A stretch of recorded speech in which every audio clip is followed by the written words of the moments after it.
नमस्कार, मैं हूं रूपाली बर्वे और आप देख रहे हैं हमारी खास पेशकश कोरोना स्पेशल। आज के कार्यक्रम में हम बात करेंगे विमानन क्षेत्र पर कोरोना काल में हुए असर की। इस दौर में हवाई अड्डों पर किस तरह विमानों का संचालन हो रहा है और यात्रियों की आमदरफ्त कैसी है, साथ ही उनकी सुरक्षा के लिए किस तरह के उपाय किए जा रहे हैं। दरअसल कोरोना कालखंड में भारत के ज्यादातर हवाई अड्डों पर बहुत ही सीमित स्टाफ के साथ काम किया गया। यात्री उड़ानें भी बहुत कम मात्रा में संचालित हुई। इंदौर जैसे अंतर्राष्ट्रीय हवाई अड्डे पर जहां रोज 5 से 10 हजार यात्री उड़ान भरते थे, वहां अभी भी 500 के लगभग लोग ही रोज यात्रा कर रहे हैं। इंदौर हवाई अड्डे पर सैनिटाइजेशन के लिए अल्ट्रावायलेट बॉक्स के साथ ही यात्रियों को सोशल डिस्टेंसिंग फॉलो करने के लिए विशेष व्यवस्था की गई है। 24-25 मार्च से हमारे पूरी भारत वर्ष में लॉकडाउन हुआ था, लेकिन एयरपोर्ट में लॉकडाउन के दौरान वाणिज्यिक जहाज संचालन नहीं हुआ। कार्गो फ्लाइट, मेडिकल फ्लाइट चली, जिस वजह से उस वक्त जो है हमारे केवल 10% स्टाफ आते थे, वो भी सुरक्षा कर्मी और कार्गो कर्मी, सफाई कर्मी, क्योंकि अगर फ्लाइट प्रचालन हो रही है, जो मेडिकल फ्लाइट है और कार्गो फ्लाइट है, तो सफाई हम निरंतर कर रहे थे और मैं आ रही थी और मेरा ओएसडी जो है वो आ रहे थे, बाकी कोई नहीं आ रहा था। पुनः प्रचालन चालू हुआ हमारे मई महीने की लास्ट वीक में। तब से हमने जो है हमारे खास करके प्रचालन विभाग में हमने ऐसे रोस्टर बनाया कि कुछ लोग स्टैंड बाई रह सके अगर कोई संक्रमित हो जाए पूरी, क्योंकि एक जन संक्रमित होने से क्या होता है, उसके साथ वाले को भी बिठाना पड़ता है। तो उस हिसाब से हमने क्या करा कि हमने रोस्टर ऐसे प्लान किया कि प्रचालन चले, एटीसी हुए, संचार हुए। तो ये जो है, और हमारे स्टाफ 1 जून से सब आने लग गए। हमारे सभी कार्यालय में हमने अभी ऐसे एक प्रयास किया कि थर्मोमीटर से जांच हो रहा है, थर्मल स्कैनिंग हो रहा है सभी स्टाफ का। फुट ऑपरेटेड हैंड सैनिटाइजर हर जगह हमने लगा दिया। हम ज्यादातर कोई किसी से मिलना बंद करा दिया, आवश्यक हो तो ही मिले, नहीं तो फोन पर या इंटरनेट, ईमेल वगैरह के जरिए जो है काम करे। इसका प्रयास से सफलता हासिल ये हुई कि अभी तक जो है इंदौर एयरपोर्ट में कोई भी कार्मिक पॉजिटिव अभी तक नहीं हुआ। ईश्वर इनका आशीर्वाद बना के रखे, हम लोग इसीलिए चौकने रहते और सतर्क रहते, सजग रहते, ताकि हमारे जरिए किसी यात्री को भी अशांति नहीं हो और हमारे कर्मचारी को नहीं हो। जहाँ तक यात्री की सवाल है, यात्रियों के लिए भी हमने शायद ये प्रथम एयरपोर्ट दिल्ली एयरपोर्ट के अलावा है, मध्य प्रदेश में तो एकमात्र एयरपोर्ट है जहाँ हमने यूवी सैनिटाइजेशन बॉक्स भी रखा, जिसके जरिए आपका लैपटॉप, आपका साधन, आपका सामान, आप उस बॉक्स के जरिए आप सैनिटाइज कर सकते, पूरी तरह से वो सैनिटाइज हो जाते।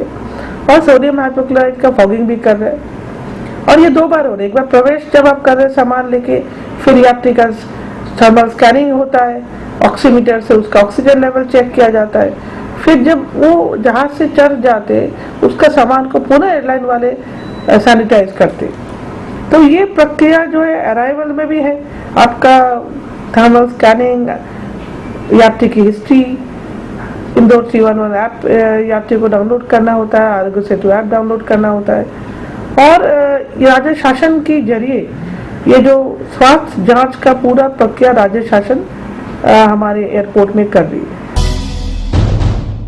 कोरोना काल में मेडिकल फ्लाइट और कार्गो फ्लाइट ही संचालित हुई। कर्मचारियों की सुरक्षा का भी पूरा ध्यान रखा गया। हमारे यहाँ मई महीने की लास्ट वीक तक केवल कार्गो फ्लाइट और मेडिकल फ्लाइट, तो मान के चल सकते हैं कि हर हफ्ते कम से कम मेडिकल फ्लाइट 2-3 आए थे और कार्गो फ्लाइट भी 3-4 आए थे। और प्रथम बार इंदौर से जोहान्सबर्ग, साउथ अफ्रीका को मेडिकल साधन लेके अंतर्राष्ट्रीय कार्गो फ्लाइट भी उड़ान भरी थी। मई के आखिरी सप्ताह से जब वाणिज्यिक हवाई जहाज संचालन चालू हुआ, कमर्शियल फ्लाइट्स, तो इंडिगो, फिर एयर एशिया, फिर अभी विस्तारा भी चालू कर दिए, फिर स्टार एयरवेज चालू कर दिए। तो लगभग जो है अहमदाबाद, मुंबई, दिल्ली, बेलगाम कर्नाटक में, बेंगलोर, हैदराबाद, ये सब हम कनेक्ट कर लिया अभी तक।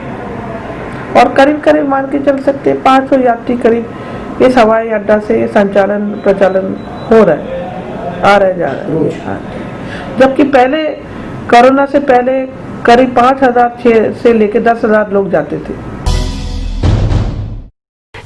कोरोना का वैक्सीन नहीं आ जाता तब तक स्थितियां सामान्य होने की उम्मीद कम ही है और 2020 में हालत शायद ही सामान्य हो। कोरोना काफी खराब बीमारी है, जानलेवा बीमारी है, तो ये जब तक मेरे ख्याल से वैक्सीन नहीं आएगा तो लोग इतना ट्रैवल नहीं कर रहे, ट्रैवल मजबूरी में ही कर रहे हैं। तो इस हिसाब से मैं मानती हूँ 2020 तो ऐसे ही रहेगा। 2021 में अगर वैक्सीन आ जाए तो उसके बाद शायद सामान्य वापस हो पाएगा। भारत सरकार की नियम अनुसार जो है सभी एयरलाइन हर एक यात्री को फेस शील्ड पूरा कवर किया हुआ, मास्क, सैनिटाइजर और जो बीच में अगर कोई बैठता हो तो उसका पूरा पीपीई किट जैसे डॉक्टर्स पहनते हैं वैसे प्रदान कर रहे हैं। हवाई जहाज के अंदर कोई खान पान नहीं दिया जाता है, तो जिसके चलते संक्रमण होने का जो चांस है वो नहीं है। कोरोना के रोकथाम के लिए हमारे इंदौर एयरपोर्ट में एक विशेष हमने प्रयास किया है जो शायद कहीं नहीं है, किसी एयरपोर्ट पे नहीं है। वो प्रयास ये है कि आर्टिफिशियल इंटेलिजेंस के जरिए हम फिजिकल डिस्टेंसिंग सिस्टम लगा दिए। जब यात्री प्रवेश करते हैं तो अगर वो एक यात्री दूसरे यात्री के पास आ जाता है, क्योंकि आजकल 3 घंटा पूर्व यात्री को आनी पड़ती है, और अगर कोई लेट हो गया और जल्दबाजी में एक दूसरे के पास आ जाते हैं तो वो फिजिकल डिस्टेंस सिस्टम आपको अलर्ट करते बोलते हैं कि आप कृपया दूरी बना के रखें, आप नजदीक आ गए। दूर रहिए, सुरक्षित रहिए। Keep distance, stay safe. तो ये जो सिस्टम है जो अचानक इंसान को सजग कर देते हैं वो केवल इंदौर एयरपोर्ट में ही है। और ये सिस्टम हमने एक अराइवल में भी रखा है, जो यात्री को लेने के लिए आ रहा है वो भी ऐसे नहीं करे कि यात्री के पास नहीं आ जाए, तो उनको भी अलर्ट करने के लिए सिस्टम है। उस सिस्टम जो अराइवल वाला सिस्टम है उसके अंदर कैमरा लगा हुआ है, जिसके चलते जो है ना आप उसको कैद कर सकते हो कि किसने ये उल्लंघन किया। तो हमने अभी हमारे विमान तल का सलाहकार समिति बैठक में नगर निगम को अनुरोध किया कि वो आके उनके ऊपर दंड लगाए, पेनल्टी लगाए उन इंसानों को जिनके चलते जो है किसी को असुविधा हो सकता है, संक्रमण होने का जो है ना चांस हो सकता है। हवाई अड्डे पर भले ही सुरक्षा के पुख्ता इंतजाम हो, लेकिन कोरोना वायरस के चलते न सिर्फ विमान यात्रा बल्कि किसी भी तरह की यात्रा से लोग फिलहाल बच रहे हैं या कहे कि डर रहे हैं। बहुत जरूरी होने पर ही लोग यात्रा के लिए घरों से निकलते हैं। हालांकि हालात धीरे धीरे सामान्य हो रहे हैं। उम्मीद है कि विमानन क्षेत्र भी बुरे दौर से निकलकर कारोबार की नई ऊंचाइयां हासिल करेगा।